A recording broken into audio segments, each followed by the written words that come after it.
Israel is headed for a strategic defeat in Gaza.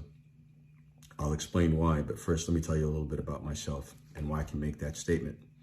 I served for 22 years in the Marine Corps. I was an infantry officer.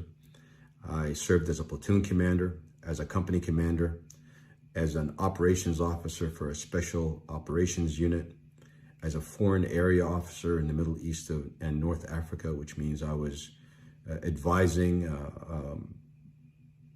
Arab militaries on operations and weapons. I've worked with just about all of them, and I wrapped up my career as a lawyer after completing law school, and I was involved in a number of war crimes cases arising out of Iraq and Afghanistan. Now, let me tell you why I think the Israelis are headed for a strategic defeat. A couple of days ago, Lloyd Austin, the U.S. Secretary of Defense, warned the Israelis that they are headed for a strategic defeat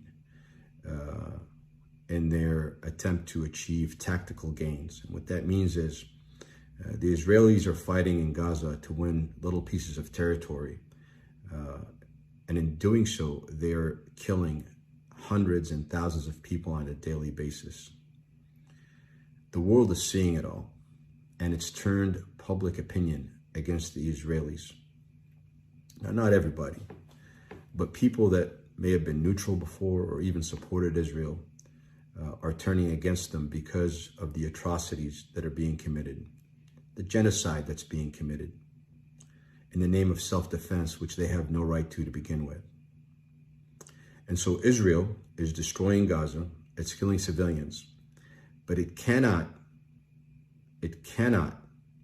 state one strategic objective that it has achieved. What are those strategic objectives? They haven't freed any hostages. They can't point to any Hamas leaders that they have killed or captured. And they have not destroyed Hamas. In fact, on the contrary, people support Hamas even more, even outside Gaza and Palestine.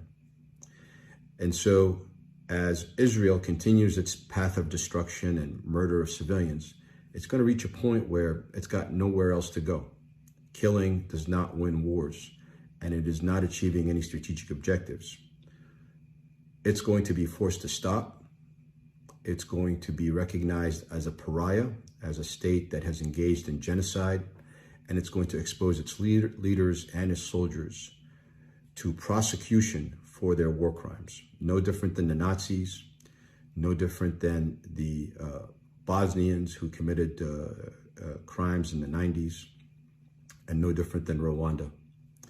And so as this war continues and Israel fails to achieve any meaningful strategic objectives, it is going to be faced with ultimate defeat. And you'll all see it.